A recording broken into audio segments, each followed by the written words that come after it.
Hello students, a very good morning.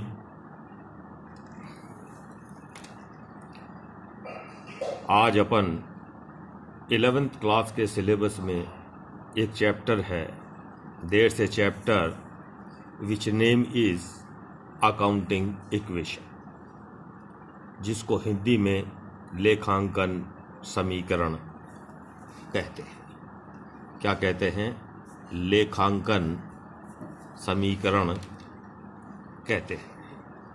अब अपन इस chapter को पढ़ें, इससे पहले कुछ पॉइंट्स के ऊपर अपन डिस्कस करेंगे, जिसमें first point for example meaning of equation. ये इक्वेशन क्या होता है, समीकरण क्या होता है।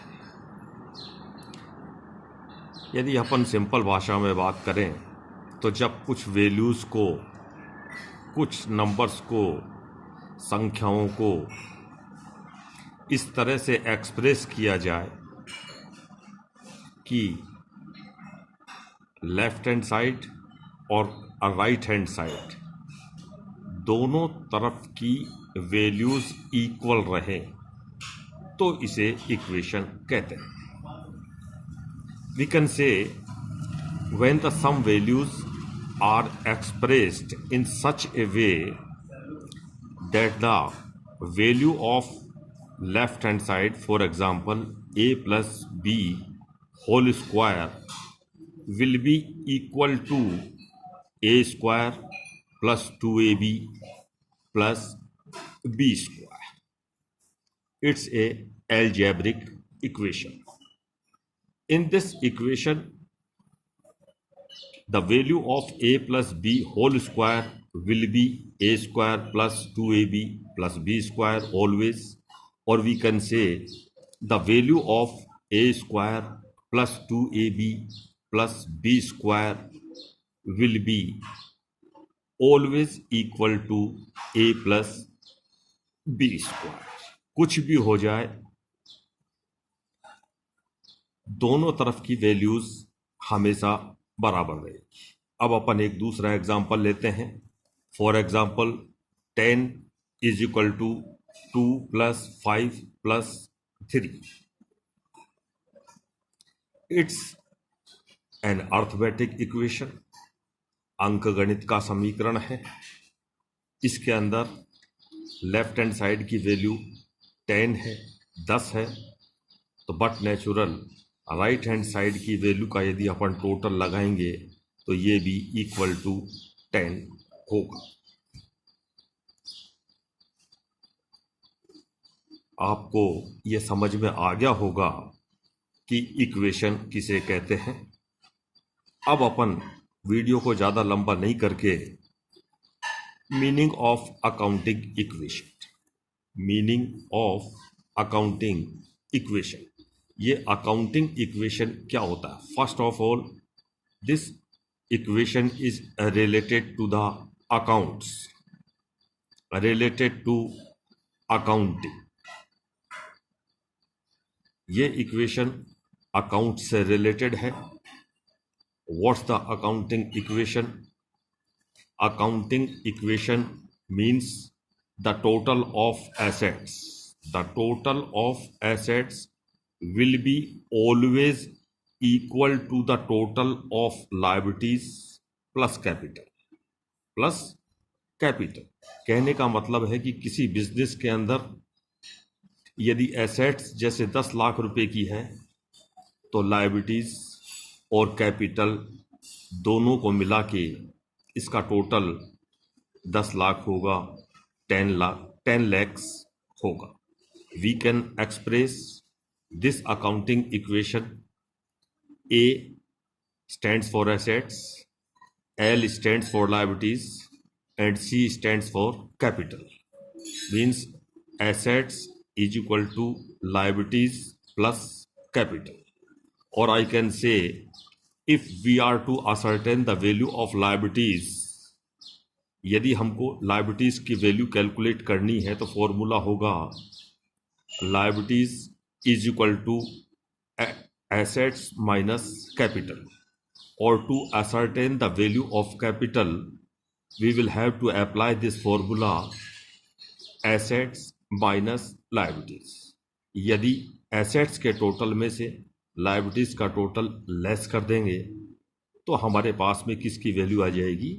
कैपिटल की वैल्यू आ जाएगी. पॉइंट नंबर 5, एसेट्स का मतलब क्या होता है?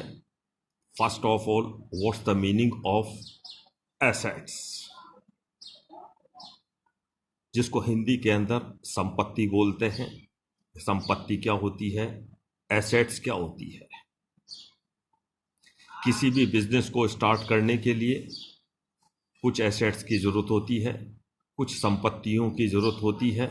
बिना इन एसेट्स के कोई भी बिजनेस स्टार्ट नहीं किया जा सकता है. ये एसेट्स रीसेल पर्पस के लिए नहीं खरीदी जाती है. इनका जो पर्पस होता है वो किसी बिजनेस को ऑपरेट करना होता है, किसी बिजनेस को रन करना होता है. So we can say assets mean all the tangible assets and intangible assets which have been purchased only for the running of a business, not for the reselling purpose, and which are purchased by the owner of the business. For example, किसी business को start करने के लिए building चाहिए, furniture चाहिए, cash चाहिए. Furniture यदि किसी शॉप के अंदर लगाया है तो उसका पर्पस रीसेल करना नहीं है. Again I will repeat, assets means the properties, for example building, machinery, furniture etcetera etcetera, which have been purchased only for the business running purpose, not for the resale purpose, and which are purchased by the owner of the business, जिसके ऊपर business के मालिक का मालिकाना हक होता है, उसको एसेट्स कहते हैं. 2 तरह की एसेट्स होती है. टेंजिबल एसेट्स, जिसको हिंदी के अंदर बोलते हैं दृश्य संपत्तियां. Touchable assets, visible assets. For example furniture, building, we can touch the furniture, we can see the building, we can touch the cash. Now intangible assets, some intangible assets are also found in the business. For example, goodwill, patent, trademark, copyright, etc. At present we will not discuss on these assets. Means just opposite of the tangible assets, which can't be seen, means invisible. Not touchable assets are called intangible assets. Liabilities क्या होती है? हिंदी के अंदर इसको बोलते हैं दायित्व, और अपनी भाषा में बात करें तो कर्जा, loan, burden of paying some amount in future. Liabilities का मतलब ऐसे अमाउंट जो बिजनेस को, यानी कि हमको फ्यूचर के अंदर पे करने पड़ेंगे. फॉर एग्जांपल, यदि हमने किसी से उधार माल खरीदा तो हमको पेमेंट करना पड़ेगा. यदि हमने बैंक से लोन लिया तो उस लोन का पेमेंट करना पड़ेगा. इस तरह की जो कर्जे होते हैं जिसका हमको पेमेंट करना है फ्यूचर के अंदर, लायबिलिटीज कहलाती है. There are 2 types of liabilities in the business: internal liabilities and external liabilities.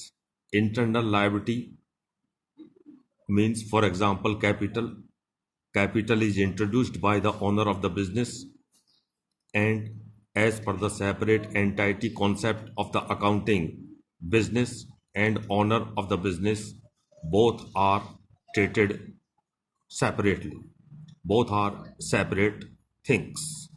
तो capital introduced by the owner is the internal liability from the business point of व्यू. Now external liabilities, as we know that a business is set up by 2 types of sources: internal sources, means capital introduced by the owner, and sometimes we have to take loans from the outsides, from the financing companies or the banks. Otherwise we can't start a large scale business. तो जो कर्जा बाहर से लिया गया है उनको external liabilities कहते हैं.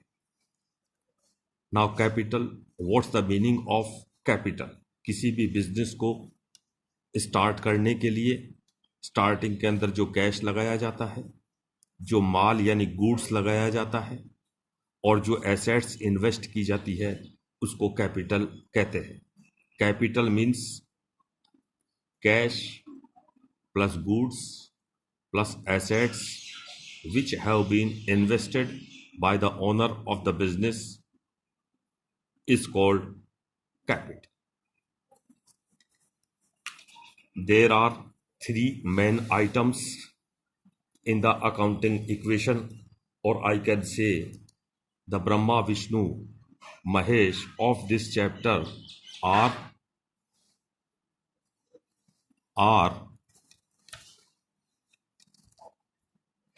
assets, liabilities and capital. Accounting equation के अंदर हमको इन तीन चीजों के अलावा और किसी भी चीज के बारे में नहीं सोचना है. Now next point number 6, American system of book keeping. Accounting equation is prepared under the American system of book keeping. There are 3 systems of bookkeeping mostly.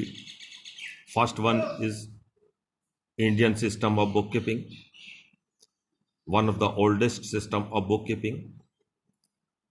American system of bookkeeping and double entry system or the English system of bookkeeping, which is being adopted approximately throughout the world.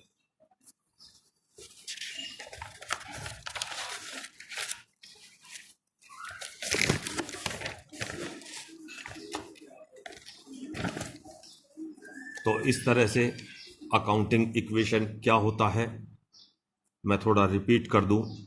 When the assets, liabilities and the capital R expressed in the shape of an equation, it is called accounting equation. Or in other words, I can also say that when the assets, liabilities and capital are expressed in the shape of a balance sheet, it is called accounting equation. Some more explanation. When the assets of a business are equalized to the liabilities and capital of a business, it is called accounting equation. मेरे हिसाब से समझ में आ गया होगा लेखांकन समीकरण किसे कहते हैं. जब किसी बिजनेस की एसेट्स को, लायबिलिटीज को और कैपिटल को एक इक्वेशन के रूप में एक्सप्रेस किया जाता है, व्यक्त किया जाता है, तो इसको अकाउंटिंग इक्वेशन कहते हैं. या जब एसेट्स, लायबिलिटीज और कैपिटल को बैलेंस शीट की शेप में